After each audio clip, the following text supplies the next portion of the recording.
আসসালামু আলাইকুম রহমতুল্লাহ। আমাদের আনাগোনা অঙ্কটা বুঝতে হলে কী করতে হবে প্রথমে সেটা একটু দেখা যাক।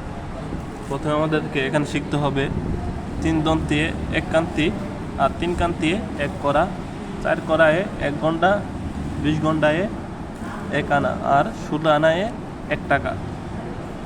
তো এখন আমরা বুঝতে হবে যে যদি আমরা ভাগ করতে চাই, এখানটা স্ট্রাকচার হিসেবে মনে রাখতে হবে গঠন প্রণালী। যদি ভাগ করতে চাই তাহলে ভাগের মধ্যে আগে আমাদেরকে সবসময় ছোটো সংখ্যা আনতে গেলে আনার থেকে ঘন্টা যাবে, ঘন্টার পরে করা যাবে, করার পরে কানতে যাবে, কানতে পরে দন্তি যাবে। এটা একটা স্ট্রাকচার মনে রাখতে হবে। আমার যোগ করতে গেলে প্রথমে দন্তিকে যোগ করতে হবে, তারপরে কান্তিকে, তারপরে করাকে, তারপরে ঘন্টাকে, তারপর আনাকে। তাহলে মোট 2টা স্ট্রাকচার আমাদের মনে রাখতে হবে। তারপর যে জিনিসটা মনে রাখতে হবে সেটা আমরা একটা অঙ্ক করি। তারপর যেটা বুঝতে হবে সেটা হলো আমাদের 16 আনার সংখ্যাগুলো মনে রাখতে হবে।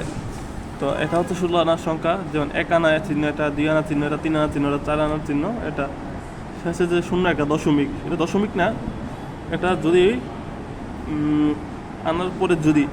আনার কোনো সংখ্যার পরে যদি কোনো সংখ্যা না থাকে তাহলে এই ফুটা ফুল স্টপটা দিতে হয়। এটা ফুল স্টপ বলা যেতে পারে বা বিন্দু বলা যেতে পারে, এটা কোনো দশমিক না। এরকমভাবে 5 আনার চিহ্ন, 6 আনার চিহ্ন, 7 আনার চিহ্ন, 8 আনার চিহ্ন, 9 আনার চিহ্ন, 10 আনার চিহ্ন, 11 আনার চিহ্ন, 12 আনার চিহ্ন, এটা যেটা এন দিয়ে আপনার শূন্য, এরপর 13 আনার চিহ্ন, 14 আনার চিহ্ন, 15 আনার চিহ্ন, 16 আনার চিহ্ন। আশা করি এটা একটু মাথায় রাখবেন। আর এই চিহ্নগুলো কীভাবে হয়েছে সেটা একটা আলাদা হিসাব আছে, সেটা পরবর্তী ভিডিওতে বলা যেতে পারে। এখন আমরা একটা অঙ্ক করব, অঙ্কটা দেখেন তাহলে বুঝতে পারবেন। যেমন এই অঙ্কটা আমরা করব, এখানে জাওজ আছে, আছে, উক্ত আছে, 2 জন উক্ত আছে, তারপরে উক্তুল লি আছে, উক্তুল লি আব আছে। তো আমাদেরকে এখানে মাসলা করতে হবে মূলত 12 দিয়ে। কেন 12 দিয়ে এটা আপনার সবাই বুঝতেছি। আর 12 দিয়ে করার পরে যদি আমরা 12 প্রত্যেকে যে অংশটা দিই তাহলে এই অংশ দেওয়ার পরে যেমন জাওজ 3 পাবে, 2 পাবে, উক্ত 8 পাবে এবং উক্তলি সে 2 পাবে। আর উক্তলি আব সে উক্তের কারণে, হাকিকি উক্তের কারণে আল্লাহতেও সে সাকেত হয়ে যাবে। তো এখানে হচ্ছে কি আপনার যে আমরা যদি প্রত্যেক অংশগুলোকে যোগ করি, যেমন 3 আর 2 হচ্ছে 5, 5 আর 8 হচ্ছে আপনার কত, 5 আর 8 8, আর এদিকে আছে 8, 9, 10, 11, 12, 13, আর আছে 14, 15, 2 হচ্ছে 15। তো আমাদের মাসলা হচ্ছে 12 কিন্তু অংশ হয়ে যাচ্ছে 15। তো এই জন্য আপনারা আউল করবো, আউল মানে অংশ বৃদ্ধি করবো, বৃদ্ধি করা হবে 15। ঠিক আছে, এখন মনে রাখতে হবে যে এই আউলের সংখ্যাটা দিয়ে আমাদের 16 আনাটাকে, যে 16 আনা 1 টাকা, তো 1 টাকা আসবে না, 16 লিখতে হবে। তো 16কে ভাগ করতে হবে এবং ভাগ করার পরে যে ভাগফলটা আসবে এই ভাগফলটাকে আপনার যে প্রত্যেকের যে 12 মাসলা দিয়ে যে অংশগুলো পেয়েছিল প্রত্যেকে, এই অংশের মধ্যে গুণ দিতে হবে। মনে রাখবেন 15 থেকে আপনি আবার প্রত্যেকের অংশ দিতে যাবেন না, যার যার সাম অনুযায়ী, তখন কিন্তু এটা ভাগ হবে না। মনে রাখবেন, তাহলে কথাটা মনে রাখতে হবে যে 16 দিয়ে 15কে ভাগ করার পর যে ভাগফলটা হবে, এই ভাগফলটাকে আপনার সবসময় 12 থেকে যে প্রত্যেকের যে সামটা দিয়েছেন এই সামের মধ্যে গুণ দিতে হবে, মানে 3, 2, 8, 2 এর মধ্যে গুণ দিতে হবে। এখন আমরা ভাগটা করি। এখন 15 দিয়ে আমরা 16 আনাকে ভাগ করবো। 15 দিয়ে 16 আনা ভাগ করলে একবার গেলে এক আনা চিহ্ন, আমরা চিহ্নগুলো আগে দেখিয়েছিলাম। তো 1 আনা চিহ্ন, এটা যেহেতু আমরা আনাটাকে এখন গুণ করছি, এখানে আনা চিহ্ন দিতে হবে। আনাটাকে ভাগ করছি এর জন্য আনা চিহ্ন দিতে হবে। তো 15 একবার গিয়ে হয় আপনার 1 আনা, 15 16 কাছে একবার যাই, 1 আনা লিখতে হবে ভাগফল। আরে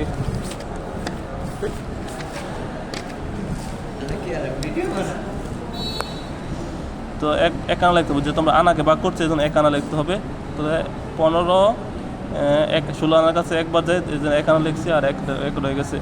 তখন 1কে 15 আর 1 যায় না, এই জন্য 1কে বাংতি করতে হবে। আর বাংতি ক্ষেত্রে আমরা স্ট্রাকচার মনে রাখছি যে এটা উপরের দিকে যাবে, মানে করার পরে আনার পরে আসবে ঘন্টা, ঘন্টার পরে আসবে করা, পরে আসবে ক্রান্তি, এরপর আসবে দন্তি। তো 1 আনাকে আমরা ভাগ করবো, 1 আনাকে গুণ দিব আমরা সমান 20 দিয়ে, যেহেতু 20 ঘন্টায় কী হয় 1 আনা হয়।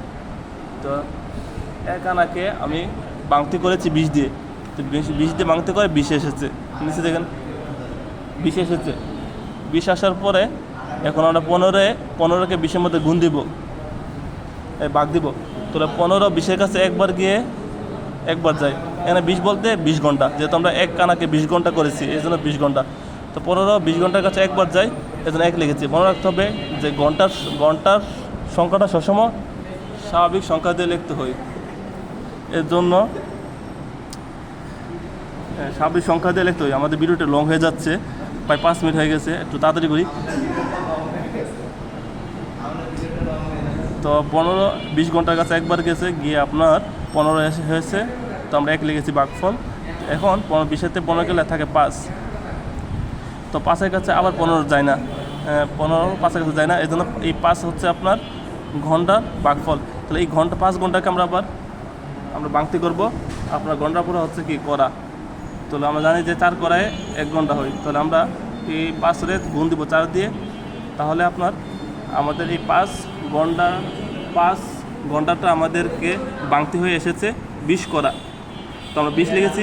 এখন 20 করার মধ্যে আমরা আবার এই 15-কে, ওই যে আমাদের 15 এই 15-কে আমরা আবার 20 ঘন্টার মধ্যে 20 করার মধ্যে গুণ দেবো। গুণ দিলে আমাদের হয় একবার যাওয়ার কারণে আমরা এখানে 1 করা লিখব। বুঝতে পারছেন? এখানে আমরা 1 করা লিখছি, 1 করার চিহ্ন আমরা মনে রাখতে হবে। এখানে লেখা আছে 1 করা, 2 করা, 3 করা। আর 4 করা কোনো সংখ্যা নেই, কারণ 4 করে আপনার চলে যাবে। এটা করা পরবর্তী রাউন্ড, যেটা বলা হচ্ছে ঘন্টা। এরকম কান্তি চিহ্নটা মনে রাখতে হবে। 1 কান্তি, 2 কান্তি, 3 কান্তি কোনো চিহ্ন নেই, কারণ 3 কান্তিতে এটা হয়ে যায় করা। তো আমাদেরকে 15 আমরা যদি 20 করার মধ্যে গুণ দিই, ভাগ দিই, তাহলে আমাদের 15 একবার যায়। তাহলে 1 করা লিখেছি, লিখে আমাদের 5 থাকে। এখন হয়তো করার থেকে আমাদের 5 এসেছে। এখন এই 5-এর করার 5-এর কাছে 15 যায় না, এই জন্য আমরা এই 5 করাকে আবার আমরা ভাঙতি করব। তো গুণ দিব, যেহেতু আমরা 3 দিয়ে, যেহেতু 3 করায় 3 কান্তিতে 1 করা হয়, এই জন্য 5-কে আমরা ভাঙতি নিব 3 দিয়ে। এই জন্য আমাদেরকে এসেছে এখন মোটা গুণ ফল এসেছে 15 কান্তি। তো 15 কান্তিকে এখন আমরা আবার এই 15 দিয়ে ভাগ দেব। ভাগ দিলে এই দেখেন 15 একবার যায়। এটা একবার যাওয়ার কারণে আমরা লিখবো কি 1 কান্তি। এখন যেহেতু 15 হচ্ছে কি কান্তি, 1 কান্তি, তাহলে আমাদের ভাগফল এসেছে 1 আনা 1 ঘন্টা 1 করা 1 কান্তি। এখন আমরা যে বলেছিলাম যে 16 দিয়ে 15 আউলকে ভাগ করব, ভাগ করে দিয়ে ভাগফলটা হবে। ভাগফলটাকে প্রত্যেকের অংশের মধ্যে দেবো। কোন অংশের মধ্যে? প্রথম মাসলা যে হয়েছিল 12 যে অংশ এসেছে এই অংশের মধ্যে। 15 যে অংশ আসবে এই অংশের মধ্যে না। তো এখন আমরা এই দেখেন এটাতে গুণ দেবো। গুণটা দিয়েছি কোথা থেকে? গুণটা একটু এই জায়গায় দেখাই, দেখলে সুবিধা হবে। যেমন আমাদের ভাগফলটা ছিল এটাকে আমরা গুণ দেবো। গুণটা কীভাবে দেবো একটু লক্ষ্য করি। নিয়ম